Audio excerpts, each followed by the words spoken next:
Doctor ortho, अब दर्द भी घुटने टेकेगा। नमस्कार, चैनल 4 न्यूज इंडिया पर आपका बहुत बहुत स्वागत है। मैं हूं प्रदीप डवास। दोस्तों, हरियाणा का विधानसभा चुनाव अब अपने पीक पर है, चरम पर है। ताकतें झोंकी जा रही है। हर पार्टी चाहती है कि किसी ना किसी तरह बस जीत हासिल कर ली जाए।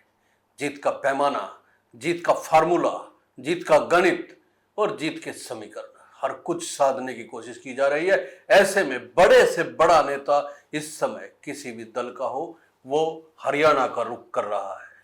प्रधानमंत्री नरेंद्र मोदी की आज हरियाणा में दूसरी रैली हुई। कुरुक्षेत्र के बाद आज वो गोहाना पहुंचे। यहां उन्होंने जाटलैंड कहे जाने वाले सोनीपत में अपना भाषण दिया। लोगों से भारतीय जनता पार्टी के हक में वोट करने की अपील की। क्या ये अपील बीजेपी की नैया पार लगाएगी? क्या प्रधानमंत्री नरेंद्र मोदी का आना सार्थक हो पाएगा? क्योंकि जो मुद्दे, जो विषय उन्होंने अपने भाषण में उठाए हैं, वही तो असल मुद्दे ऐसे हैं जिनको लेके कांग्रेस भी इस समय रणभूमि में मौजूद है। किसानों का मुद्दा, खिलाड़ियों का मुद्दा, रोजगार का मुद्दा, विकास का मुद्दा, कांग्रेस इसको अपना एजेंडा बनाकर चल रही है और इसी एजेंडे पे आज पूरा फोकस प्रधानमंत्री का भी रहा।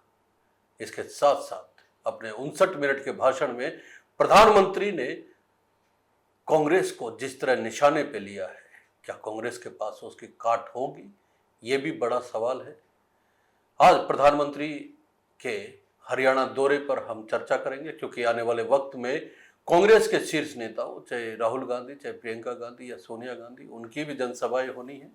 और प्रधानमंत्री की ये दूसरी जनसभा कितना रंग लेके आई है, इस पर चर्चा करेंगे। हमारे साथ हम सबके प्रिय, आप सबके प्रिय नवीन धमीजा जी मौजूद हैं। और जब कोई बड़ा नेता किसी रैली में पहुंचता है तो फिर क्या प्रभाव पड़ता है, क्या जो एंटी इनकम्बेंसी के नाम पे जो मुद्दे इस समय हावी हैं वो कुछ गौण होने लगते हैं, या फिर मुद्दे हैं तो चलते रहेंगे, वो वाली बात है। नवीन जी, बहुत बहुत स्वागत है आपका। धन्यवाद आवाज जी। सर, प्रधानमंत्री दूसरी बार आ गए हैं। देखिए, ये तो मानना पड़ेगा कि भारतीय जनता पार्टी इलेक्शन पूरी ताकत के साथ लड़ती है। मतलब कितनी भी एंटी इनकम्बेंसी हो, कितना भी विरोध हो रहा हो, कितना भी सवाल पूछे जा रहे हो, लेकिन आस उम्मीद जो है वो बीजेपी छोड़ती नहीं है। हर हालत में चुनाव जीतने के लिए काम करती है। और आज जिसकी बानगी देखने को मिली, लगभग 26-27 सीटों पर कैंडिडेट्स के लिए उन्होंने प्रचार किया। और सबसे बड़ी बात यह है कि जाटलैंड कहे जाने वाले सोनीपत में वो आए। उसके बाद बीजेपी नेताओं के, कार्यकर्ताओं के और उम्मीदवारों के हौसले जो है वो जिस तरह से प्रेस नोट आ रहे हैं, लगातार हर कैंडिडेट की ओर से प्रेस नोट जारी किए जा रहे हैं। और सबसे महत्वपूर्ण आज एक और दृश्य देखने को मिला। देखिए, राजीव जैन के कान उमेड़े उन्होंने, है ना। मतलब ये जताने की कोशिश की कि उन्होंने अपनी तरफ से प्यार उनके ऊपर जताने की कोशिश की। लेकिन ये प्यार जताना और कांग्रेस को घेरना और उन्हीं मुद्दों को उठाना जिन मुद्दों को कांग्रेस भी फील्ड में लेके जा रही है, निश्चित तौर पे कांटे की टक्कर है। और वो समझते हैं, इसीलिए वही मुद्दे उन्होंने छेड़े जो कांग्रेस उठा रही है। देखिए डवास जी,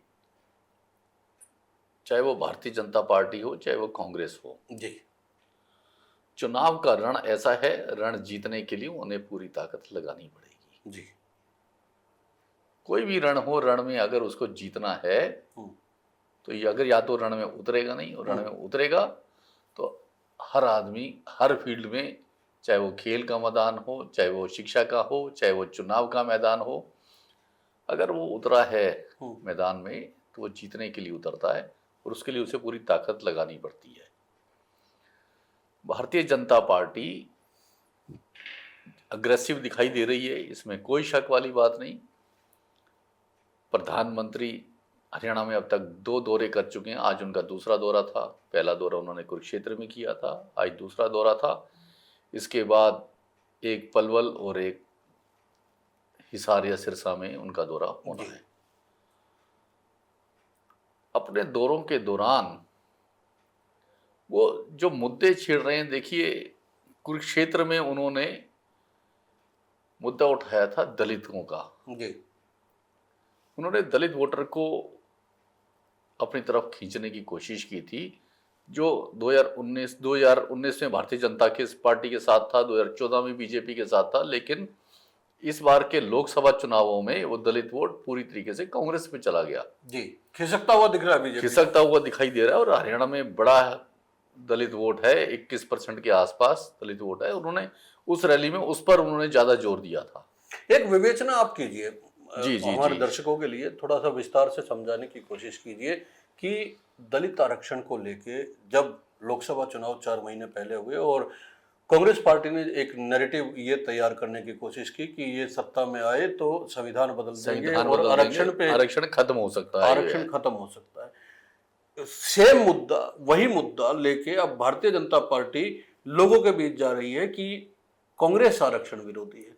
ये किस तरह की सियासत है, ये किस तरह का बदलाव एकदम से देखने को मिल रहा है और क्या लोगों के मन में इस नैरेटिव को लेके कोई धारणा बन रही है? देखिए डवास जी, लोकसभा चुनावों के दौरान भारतीय जनता पार्टी के ही एक नेता ने, भारतीय जनता पार्टी के ही एक उम्मीदवार ने संविधान बदलने का मामला उठाया था कि अगर उनकी सरकार आई, 400 सीटें आई तो संविधान में बदलाव किया जाएगा। ये मामला भारतीय जनता पार्टी की तरफ से ही उठा था जी। उन्हीं के पार्टी के एक नेता ने उठाया था। और जैसे ही उसने ये मुद्दा उठाया, कांग्रेस ने तुरंत उस मुद्दे को लपक लिया जी। उन्होंने इसका ऐसा प्रचार किया कि दलित वोट पूरे तरीके से कांग्रेस के साथ आ गया था।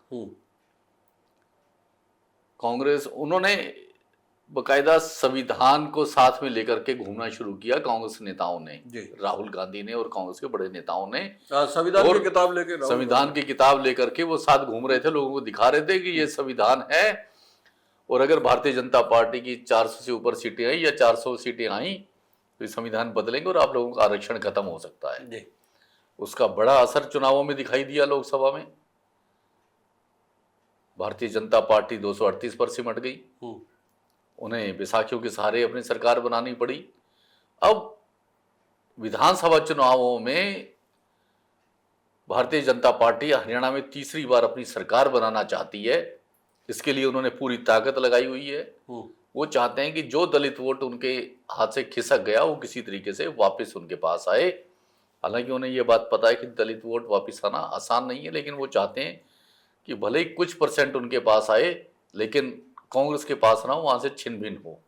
यही वजह है कि कुमारी शैलजा का मुद्दा इन्होंने इतनी प्रमुखता के साथ उठाया। हालांकि वो हंसी के पात्र भी बने इस पूरे मामले में। अगर मनोहर लाल खट्टर सिर्फ दलित अपमान का मुद्दा उठाते तो हो सकता है कि कहीं ना कहीं दलित वोट कंसोलिडेट होता, लेकिन उन्होंने सीधा न्योता दे दिया उस नेता को जो शायद वो सोच भी नहीं सकते थे कि वो कांग्रेस छोड़ेंगी। उसके बाद न्योता देने के बाद वो हंसी के पात्र बन गए। देखिए, उन्होंने दलित वोटरों को रिझाने के लिए ना सिर्फ उनको आरक्षण की बातें कही, बल्कि ये कहा कि कांग्रेस में दलित नेताओं के साथ अपमान हो रहा है। उन्होंने कुमारी शैलजा को उदाहरण दिया, उनका उनके साथ अपमान हो रहा है, उनका उत्पीड़न किया जा रहा है। और ये नहीं, प्रधानमंत्री ने कुरुक्षेत्र दौरे में तो उनको 2010 में मिर्चपुर कांड की याद तक दिलाई। 14 साल पुराना मुद्दा उन्होंने उठाया, 2010 का मिर्चपुर कांड। एक सवाल उन्होंने ये जताने की कोशिश की जब कांग्रेस की सरकार थी तो आप लोगों के साथ कितना उत्पीड़न हुआ था, कितना आपके साथ अन्याय हुआ था। लेकिन अगर कांग्रेस ने उत्पीड़न किया था, कांग्रेस की सरकार के कार्यकाल में किसी वर्ग ने उनके साथ उत्पीड़न किया, उनके साथ हिंसा हुई, उनके साथ अपराध हुआ, उनके साथ अगर ज्यादती हुई, लेकिन इस 10 साल के कार्यकाल में उन उत्पीड़न करने वालों के खिलाफ भारतीय जनता पार्टी की सरकार ने क्या काम किया, ये भी सवाल है। अब ये देखिए ना, आज वोटरों का वोट मांगने का समय आया है तो वो मिर्चपुर कांड की याद दिला रहे हैं, लेकिन भारतीय जनता पार्टी तो इसके बाद मिर्चपुर में कभी गई भी नहीं, हालचाल पूछने भी नहीं गई उन दलितों का। नवीन जी, ये बड़ा सवाल है कि भारतीय जनता पार्टी की स्ट्रेटेजी है, 10 साल शासन में रह चुके, उसके बावजूद वो उन 10 साल से पहले के जो है वो कांग्रेस कांड गिनवाते हैं। आज भी जो है वो नेहरू के हर बात में जिम्मेदार कौन? नेहरू। देखिए, इस बात के लिए तो प्रधानमंत्री का लोग उपहास, लोग मजाक उड़ाने लगे जगह जगह अब कि तो हर उन्होंने काम छोड़ के दिए। लिए।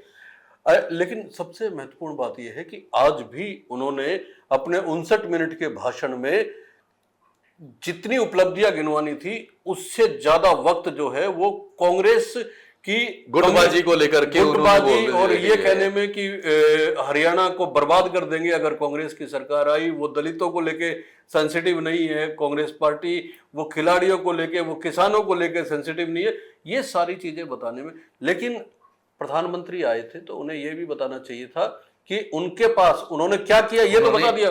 उनके पास रोड मैप क्या है, उनकी सरकार के पास 10 सालों में इन वर्गों के लिए क्या किया वो ये भी नहीं आज बता पाए। वो सिर्फ यही कहते रहे कि कांग्रेस की ये कमियां थी और कांग्रेस आई तो हरियाणा को बर्बाद कर देंगे, हरियाणा में भ्रष्टाचार बढ़ जाएगा, हरियाणा में दलितों के साथ अन्याय होगा। उन्होंने बात की खिलाड़ियों की। उन्होंने आप देखिए पेरिस ओलंपिक में कहा कि हम गोल्ड मेडल लेकर के आए, हम सिल्वर मेडल लेकर के आए, हम ब्रॉन्ज मेडल, उन्होंने कहा कि हम पदक लेकर के आए। लेकिन वो ये भूल गए कि हरियाणा की जिस बच्ची को गोल्ड मेडल मिलना था वो 6 महीने पहले सड़कों पे बैठी हुई थी। वो 6 महीने पहले धरने पर सरकार के एक नेता के खिलाफ, सरकार के खिलाफ धरने पर बैठी थी। उसके साथ अन्याय हो रहा था उन लोगों के साथ, तब सरकार ने उनकी मांगी तक नहीं मांगी, उनकी सुनवाई तक नहीं हुई थी।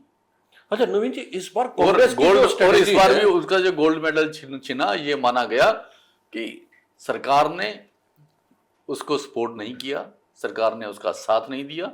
सरकार अगर चाहती तो गोल्ड नहीं तो सिल्वर मेडल उसे मिल सकता था अगर प्रयास किया जाता। ये प्रयास किया विनेश ने भी जाता। बोला। विनेश फोगाट ने इस बात को कहा, उस बात उसके परिवार ने कहा और बाकी खिलाड़ियों ने भी इस बात की आवाज उठाई।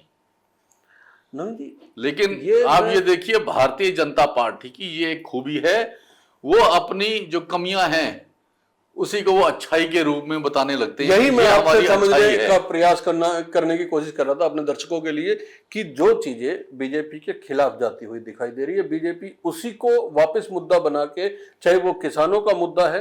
हालांकि एक दिन पहले ही कंगना रनौत जो इनकी सांसद है उनका बयान आया और इतना सेंसिटिव बयान था कि पूरी पार्टी ने, दूसरी बार ऐसा हुआ पिछले कुछ समय में कि कंगना के पूरे स्टेटमेंट से किनारा कर लिया और आखिर में कंगना रनौत को माफी मांगनी पड़ी आज उसके लिए। हाँ। कल वो बयान देती हैं कि वो कानून लागू होने चाहिए और आज उनको माफी मांगनी पड़ी इसके लिए, क्योंकि भारतीय जनता पार्टी को ये एहसास हो गया, कंगना रनौत ने जो बयान दिया है हरियाणा के चुनावों में भारतीय जनता पार्टी को इसका नुकसान होगा, किसान फिर इनके खिलाफ हो जाएंगे, किसानों का ये जो दर्द है, किसानों के जो जख्म है वो हरे हो जाएंगे। अब ये देखिए, है तो बीजेपी की नेता ना, अगर बीजेपी के किसी नेता के मन में ये बातें हैं तो इसका मतलब पार्टी लाइन में कहीं ना कहीं ये चर्चाएं चल रही होंगी। देखिए डबास जी, लोकसभा चुनावों में भारतीय जनता पार्टी को अंदर खाते कहीं ना कहीं लग रहा था कि उनकी एंटी इनकम्बेंसी उनकी भी है। उन्होंने ऐसे चेहरे ढूंढे जिनका राजनीति से दूर दूर तक भले ही कोई मतलब ना हो, लेकिन उनके चेहरे पर वोट पड़े। कंगना रनौत का राजनीति से कभी दूर दूर तक वास्ता नहीं रहा, लेकिन ग्लैमर की दुनिया है, लोग आकर्षित होते हैं ग्लैमर की तरफ। लेकिन मैं तो उसके इस आकर्षण से भले ही वो एमपी बन गई हो, लेकिन राजनीतिक मुद्दे उनको नहीं पता, उनको इस बात का ज्ञान नहीं है और उसका नुकसान भारतीय जनता पार्टी को उठाना पड़ रहा है।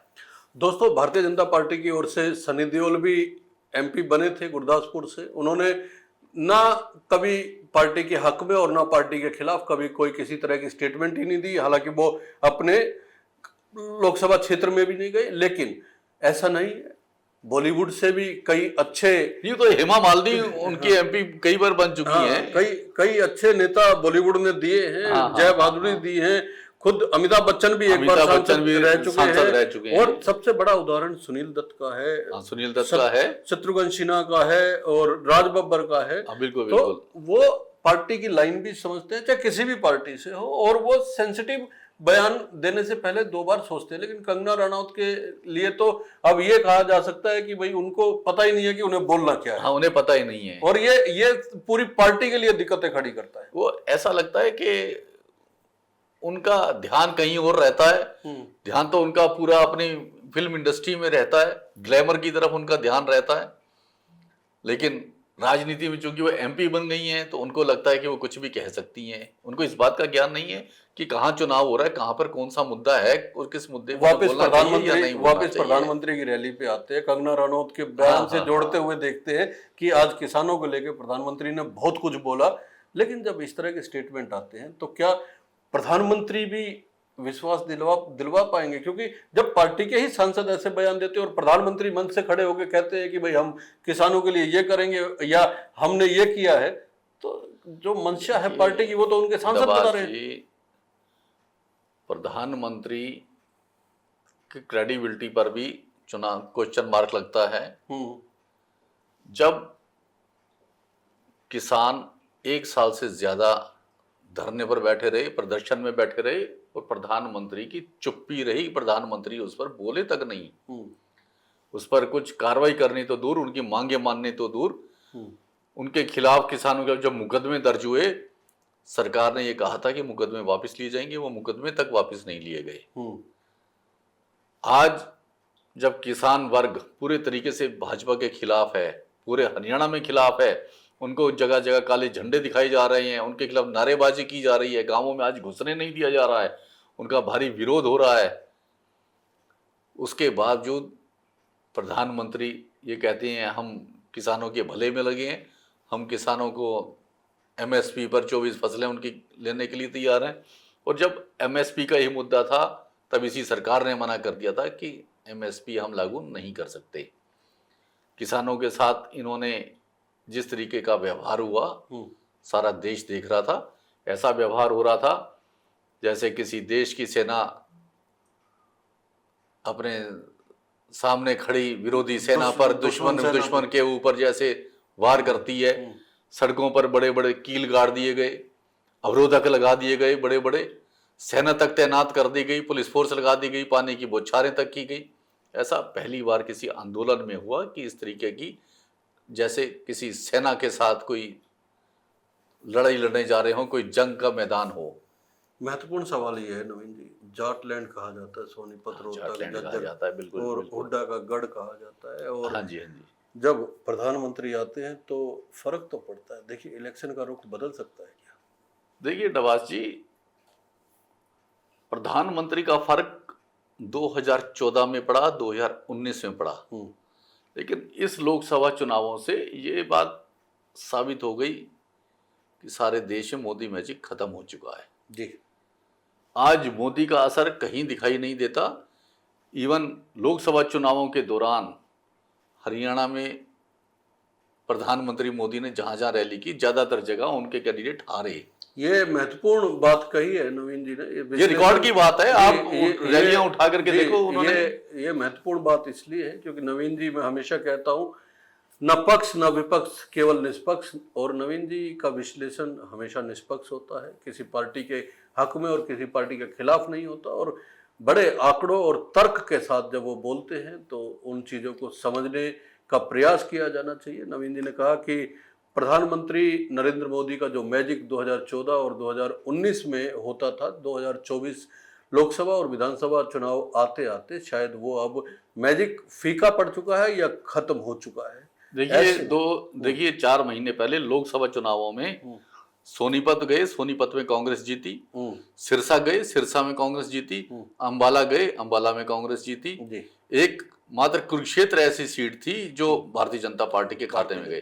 अदरवाइज बाकी 3 सीटों पर मोदी जहां जा गए वो सीटें इन्होंने हारी हैं। ये ऑन रिकॉर्ड है, ये ऑन रिकॉर्ड है। तो नवीन जी वापस उसी पे आते हैं, दलितों का जो मुद्दा भारतीय जनता पार्टी इन दिनों उठा रही है। आप क्या समझते हैं कि कुमारी शैलजा जो इतने दिन चुनाव प्रचार से अलग करके रखा उन्होंने अपने आप को, नाराजगी जो भी रही हो, लेकिन कांग्रेस का एक नेचर, एक कल्चर जो हमने चेंज पिछले कुछ दिनों में देखा है कि डैमेज कंट्रोल किया जाता है। पहले नहीं करते थे, अब बड़े सलीके के साथ कांग्रेस चलने की कोशिश कर रही है। और अब जो है असंध में जो राहुल गांधी की जनसभा रखी गई है, बताया जा रहा है कि असंध से या जब राहुल गांधी की पहली जनसभा होगी तो उस इलाके से शुरू होगी जहां कुमारी शैलजा के समर्थकों अंबाला से प्रभावित करते और उनके समर्थकों की संख्या ज्यादा है। और इससे न केवल जो बीजेपी की ओर से दलितों को लेके जिस तरह की चीजें बताई जा रही है लोगों को, उस पर विराम लगेगा, बल्कि जो दलित वोट एक बार ये सोच रहा था कि वो बीजेपी की तरफ मूव करे, उसमें भी कोई फर्क पड़ेगा। देखिए, बीजेपी को लग रहा था कि कुमारी शैलजा का मुद्दा उछालकर शायद कांग्रेस के दलित वोट वो तोड़ सकते हैं, छिन-भिन कर सकते हैं, भले ही भारतीय जनता पार्टी के पास आए या इनेलो और बीएसपी गठबंधन के पास जाए। लेकिन कुमारी शैलजा ने 2 दिन पहले मल्लिकार्जुन खड़गे से मुलाकात की। उनका जन्मदिन था, मल्लिकार्जुन खड़गे ने उनका मुंह मीठा कराया और उसके बाद शैलजा का एक बड़ा बयान जो उन्होंने प्रेस को दिया, उन्होंने कहा कि उनकी रगों में कांग्रेस का खून दौड़ता है, वो कांग्रेस छोड़कर भारतीय जनता पार्टी या किसी और पार्टी में जाने की सोच भी नहीं सकती। उनके पिताजी कांग्रेस के झंडे में लिपट के गए थे। उन्होंने कहा जब तक वो जिंदा हैं वो कांग्रेस में रहेंगी और वो भी कांग्रेस के झंडे में लिपट के जाएंगी। उसके बाद भारतीय जनता पार्टी के, चाहे वो मनोहर लाल खट्टर हो, चाहे वो मुख्यमंत्री सैनी हो, जिन्होंने उनको बीजेपी में आने का न्योता दिया था, वो हाशिए पर आ गए। उनकी बोलती बंद हो गई। भारतीय जनता पार्टी का कोई नेता आज शैलजा का नाम तक नहीं ले रहा है। और ये हास्यास्पद आप हो ये गया, देखिए ना, हास्यास्पद मैं हो वही गया। कह रहा हूँ, वो हाशिए पर आ गए। आज वो उनका नाम तक नहीं ले रहे। आज वो भूल गए, शैलजा का मुद्दा उनके शब्दों से गायब हो चुका है। अच्छा नवीन जी, अगर वो आएंगी और वो मुख्यमंत्री की दावेदारी करेंगी, दोबारा से चुनाव प्रचार में भी नजर आएंगी, मुख्यमंत्री की दावेदारी उन्होंने दोबारा कर दी है। उन्होंने कहा मुख्यमंत्री की दावेदार मैं थी और हूं। ये कांग्रेस की एक स्ट्रेटेजी का पार्ट भी हो सकता है। देखिए, भले ही स्ट्रेटेजिक पार्ट हो, भारतीय जनता पार्टी चुनावों में अपनी स्ट्रेटेजी बनाती है। वो जिन मुद्दों पर जो उनके नेगेटिव मुद्दे हैं उनको वो अपनी उपलब्धियों के रूप में गिनवा सकती है। ये उनकी स्ट्रेटेजी है, तो कांग्रेस की भी अपनी स्ट्रेटेजी हो सकती है। देखिए, चुनावों में स्ट्रेटेजी हर पार्टी बनाती है। अच्छा, आखिरी सवाल, बड़े जी, जी, नेताओं के आने से, चाहे मोदी आए चाहे राहुल गांधी आए, वोटरों के मन पे प्रभाव पड़ता है? देखिए, निश्चित तौर पर पड़ता है। 2014 और 19 में मोदी के नाम का प्रभाव पड़ रहा था, मोदी के आने का प्रभाव पड़ रहा था, उसका बड़ा असर हो रहा था, उसका एक जादू चल रहा था। ये सवाल मैंने इसलिए पूछा नवीन जी। देखिए, मैं आपको बताता हूँ, वही असर अब राहुल गांधी जब हरियाणा में आएंगे तो उसका असर उन पर पड़ेगा, जनता पर, क्योंकि आज जनता राहुल गांधी को देश का बड़ा हीरो मान रही है। आज उन्होंने पार्लियामेंट में जिस तरीके से उन्होंने भाषण दिए, नरेंद्र मोदी की बोलती बंद कर दी उन्होंने। उनके पास उसके जवाब नहीं थे, उनके बचाव में दूसरे नेताओं को आना पड़ा। और आज लोग मानते हैं कि राहुल गांधी सधे हुए नेता हैं, पढ़े लिखे नेता हैं। आज लोग उनको सुनना चाहते हैं, उनको देखना चाहते हैं। तो निश्चित तौर पे जब वो हरियाणा में आएंगे तो उसका असर दिखाई देगा। इसका मतलब, और आप देखना, जिस दिन 8 तारीख को, 8 अक्टूबर को जब परिणाम आएंगे, परिणाम दिखाई देंगे, राहुल गांधी जहां जहां जाएंगे वहां पर कांग्रेस बढ़त लेती हुई नजर आएगी। ये महत्वपूर्ण बात है। ये माहौल आज का जो बता रहा है देश में। दोस्तों, 2 महत्वपूर्ण बातें आज के इस प्रोग्राम में नवीन जी ने कही है। पहली महत्वपूर्ण बात यह कही है कि 2024 लोकसभा चुनाव में मोदी जहां गए वहां मैक्सिमम सीटों पर भारतीय जनता पार्टी को जीत नहीं मिल पाई थी, और अब राहुल गांधी जहां जाएंगे हो सकता है वहां पे कांग्रेस पार्टी को बढ़त मिले। महत्वपूर्ण बातें हैं दोनों। नरेंद्र मोदी जब हरियाणा में आते हैं तो निश्चित तौर पे हरियाणा से अपना कनेक्ट बताने की कोशिश करते हैं। वो कहने की कोशिश करते हैं कि वो हरियाणा में रहे और हरियाणा के लोगों के साथ उनका जो है विशेष लगाव है।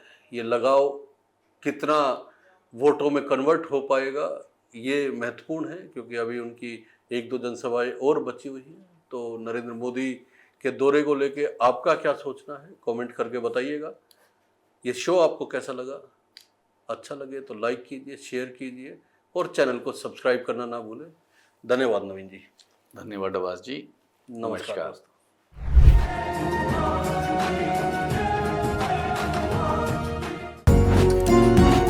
डॉक्टर ऑर्थो, अब दर्द भी घुटने टेकेगा।